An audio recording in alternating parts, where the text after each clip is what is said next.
Hello everyone. Welcome to yet another episode of the Swiggy Growth Platter series, where you get a chance to listen to the F&B industry stalwarts and learn more about their story and how they've built their business. In this episode, we have Bert with us, who is the founder of California Burrito, the brand which all of us love. I know this is one of my favorite brands, and when it comes to my son pestering me for food, this is right on top. He wants a California Burrito every time whenever we order. Glad to hear. Welcome to the show, Bert. Thank you. Great to be here. So, Bert, before moving to the business side of the discussion, right, I'm sure the first question which often gets asked to you is, what brought you here in India? It's difficult to understand someone from the US coming to India and selling Mexican food. What landed you here? So in 2010, I decided to study in India, and I had a absolutely phenomenal experience here. That experience led me, as soon as I went back to the US, to decide to come and start a business here because I felt that India was on a fantastic growth trajectory. I loved India, and I felt that in my young years, there would be nothing I could do to learn more, have a better life experience than by coming here. So that was what happened, and I've now been here over 12 years. And it's been a phenomenal journey, both with California Burrito and seeing India grow in a tremendous way. That's great to hear, Bert. Your love for India clearly stands out, and we've seen that in the kind of food you serve. But our team has also done some research, and what they tell me is that you actually wanted to pursue music as one of your career interests. But what happened after that? How did they react when you told them that you want to sell food in India? Well, I think they were certainly shocked. No one in our family has started restaurants before, although there are entrepreneurs in my mom's side of the family. But they were always very supportive of me, to be honest.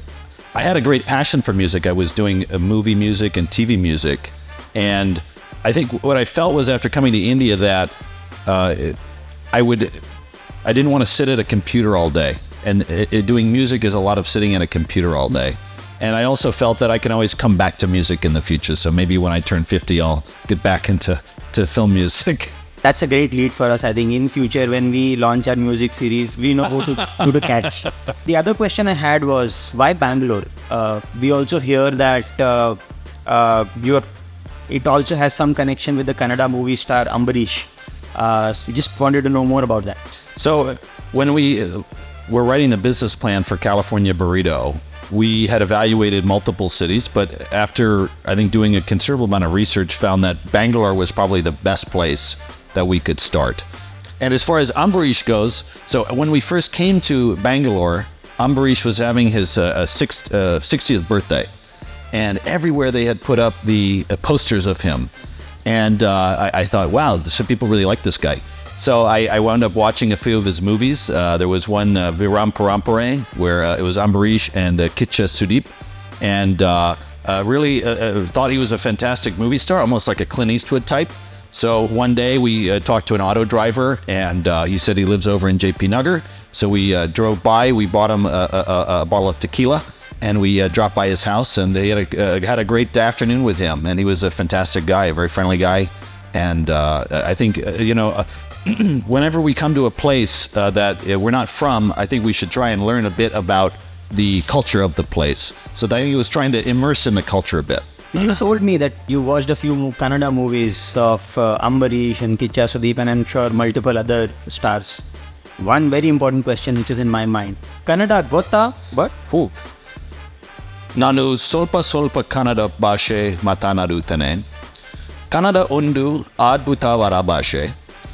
ಕರ್ನಾಟಕಕ್ಕೆ ಬರುವ ಎಲ್ಲರೂ ಕನ್ನಡ ಭಾಷೆ ಕಲಿಯಬೇಕು, ಮಾತನಾಡಬೇಕು. Wow, that's impressive. Clearly, you don't need your subtitles on your movie screen. ಸ್ವಲ್ಪ. All right, let's jump to a few questions on the business side, Bert, and I'm sure people would love to listen to your story on the business as well. What I've heard from multiple restaurant partners is that the F&B industry is very difficult to crack. I'm sure in the last 12 years, when you've been in this journey, you would have had your own set of challenges and setbacks as you were running California Burrito. Can you share with us a few examples of those, and what were those tips which you're going to tell fellow restaurant partners about this? So I think that, getting started first off, I didn't know anyone in Bangalore when I started here. But I think also not really having been from the F&B business, there was a lot of learning. And the first challenge we faced is we had hired someone senior in operations, and it turned out this person was quite a bit of a crook. So the initial challenge for us there was figuring out who we could trust, figuring out how to run restaurants at the same time, and this was a big challenge. I think restaurants generally, the type of people who start restaurants are not necessarily financially savvy people. It's a passion. And so an advice I would say for people who are getting started in restaurants is make sure you have a good finance brain working with you. But did you also face challenges around supply, considering that you were getting a new cuisine into India and some of the ingredients which you use here would not have been readily available in the India market at all? For sure. I think if we go back to 2012 when we started, many of the ingredients that we use today were not available. So whether it was beans or whether it was chipotle chilies, these were things that were not imported at that time. Now, the market over the past 10 years has developed substantially. And now even we have gotten into contract farming to grow products that you can't get otherwise. And somewhere in that journey, food delivery happened, and I think you got associated with Swiggy. Tell us more about it. How did that association go up? Sure. So I remember, back in 2014 or 2015, Swiggy had just gotten started, and it was getting started in Koramangala. And Sri Harsha had approached us to list on Swiggy. Now, we had such a nightmare doing delivery. We were doing our own delivery at that time. And I felt it was such a nightmare business that we said we would decline and not be on food delivery, which was certainly a mistake not to get involved at that time. But we did, I think, on board on Swiggy in 2017. And Swiggy has been a terrific growth partner for us. And I think particularly with things like the partner app and with the data that we get, Swiggy's become an incredibly important part of our business. I think dine-in business is challenging in some regards because you don't have much data on, maybe you do a customer survey. Obviously, you can see whether it's going up or down, but you don't really have a great view on what kind of the fundamentals of the business are looking like in dine-in. Delivery, on the other hand, I think Swiggy was always at the forefront on providing data to partners. So whether it was the prep time data, the ratings data, the cancellation, the reviews, being able to now read so many different reviews, there's huge value that gets added there, which I think it makes us improve dramatically as restaurants. Now, coming to the market and how you see the market developing, there is immense competition in the QSR space, and the consumer is ever changing. How do you stay relevant to the changing customer in these times? We have an approach of just incremental improvement, I would say, which is every day we focus on making our product a little bit better. And there are always new things we can do to improve it. I think our goal is to be the best in Mexican-inspired cuisine and the best in a burrito rice bowl. So just focusing on improving these little changes every day, which sounds boring, but I think that's fundamentally what it's all about, and taking what our customers tell us and improving every day. And it's a brilliant point you make of improving a little every day. But I'm sure that the journey of these 12 odd years, that would not have been all success every time, right? Can you share a few such examples where the experiences were not in line with what you had wanted, and how did you come back from it? Sure. I think the first obviously was this ops person that we had hired who turned out to be this big problem. We also had opened the first 2 stores in tech parks, which was a great strategy. We got an advice from the head of Krispy Kreme Asia. Krispy Kreme had just launched in Bangalore at that time. And I took him to our store. He said, just repeat this for the next 5 stores. But of course, after our second, we thought, okay, we know better. So we went ahead and opened then a dine-in store, which was a mistake. It was too early. It was too expensive. So I think, if you have something that works, scale that. And then once you've reached a certain scale from that, then add, new formats, if you will. Now, we've discussed multiple points in this talk about what have you done well, right? But if I want you to summarize the last 12 years and just give a couple of inputs to the fellow restaurant partners on what should they do and what should they not do in running a business like this, what would they be? So I would hesitate to give too much direct advice. I think having a finance mind involved is certainly important, especially if you don't have any background in finance. I could say that I think for us, what's gone well was we generally have made good decisions on real estate. That is often the killer of a restaurant business. I think we've remained focused on our menu. I think in this day and age, consumers are opting for more of specialists in cuisines rather than generalists who have 6 different cuisines on their menu. So I think staying focused has been good for us. I think that getting into farming has been good for us because this wouldn't have been one you think of that I never thought we would be into farming.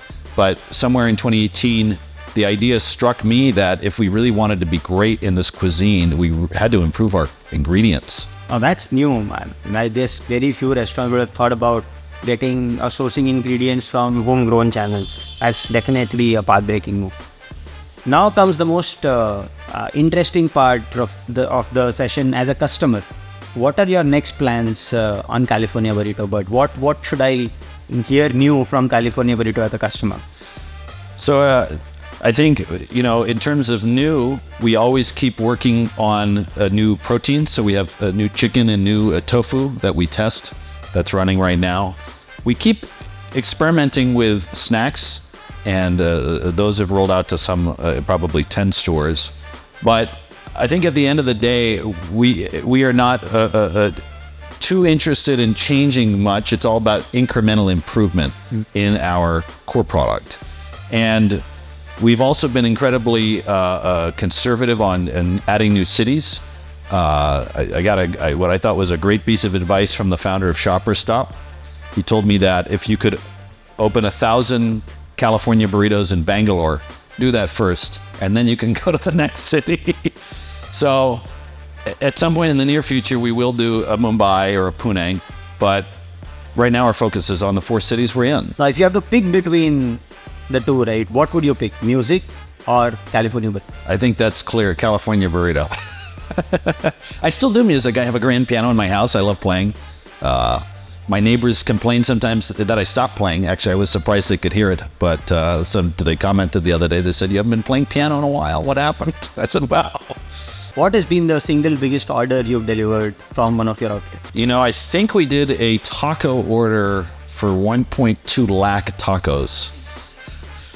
That was the largest, not value-wise, I think, but in terms of kind of SKU, the number of products that were delivered, that was a lot. Why was the brand named California Burrito? Is there a story behind it as well? So we had gone to Church Street one day. We printed out the logos on paper and had people pronounce them and kind of think about what these things meant. And while we were doing that, the name California Burrito struck me. And it struck me because, first off, this format is from California. And it's basically the Mission District. So Mission District, San Francisco is where this kind of restaurant format got popularized. They say that burritos were basically the people working on the railroads back in the 1800s. They would make burritos, and that was the lunch that they took. That's basically where the brand name came from. What's your favorite dish from the exhaustive menu you have? So I'm a barbecue chicken burrito. That's my favorite. But barbecue chicken rice bowl, people love. I think in delivery, mushroom actually is very, very popular. Thanks a lot, Bert. It was great having you in this conversation. I'm sure the people listening to this session will have got a lot of insights about how to run a business, how to build a brand like this. And I'm sure if people find time, they'll reach out to you directly for this. Most welcome to. I'm available on Instagram. I reply to everybody who messages me, and great to be here with you and have a chance to, participate because Swiggy is very important to us.